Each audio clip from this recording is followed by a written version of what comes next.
more delays, more red tape, more bureaucracy. Those are the key recommendations of a federal Liberal government panel on Canada's energy industry. I know it's hard to believe. We're already struggling in Canada's energy industry to get approvals for pipelines to export our oil and gas products. We are losing every year tens of billions of dollars of value because we can't sell our oil and gas at the fair global price.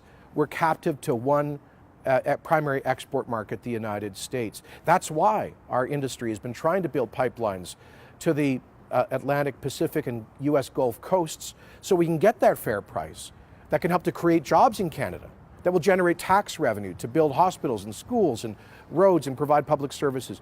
And the problem is that the process takes far too long as it is to get approval for a pipeline process, a proposed pipeline. So what does this panel recommend? Well, first of all, they suggest that we shut down what is considered the most highly respected regulator of the oil and gas industry in the world, the National Energy Board, that we effectively move its functions from Calgary to Ottawa because this Liberal panel says that decisions made in Calgary aren't trustworthy or transparent, but somehow they become trustworthy if they're made by bureaucrats in distant Ottawa.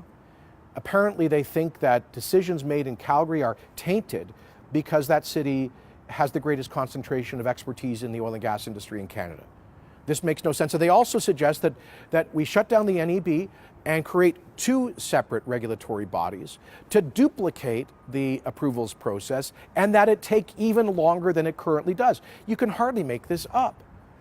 If these recommendations are adopted by the Trudeau government, they will constitute a direct attack on our oil and gas sector, which is already going through a time of incredible adversity. One of the reasons Alberta is in the deepest and longest recession in its modern history is because of tens of billions of dollars of capital being pulled out of our oil and gas industry. How are we going to bring that money back to this province to create good jobs if global investors see that the approvals process is becoming even more expensive, bureaucratic, and complicated?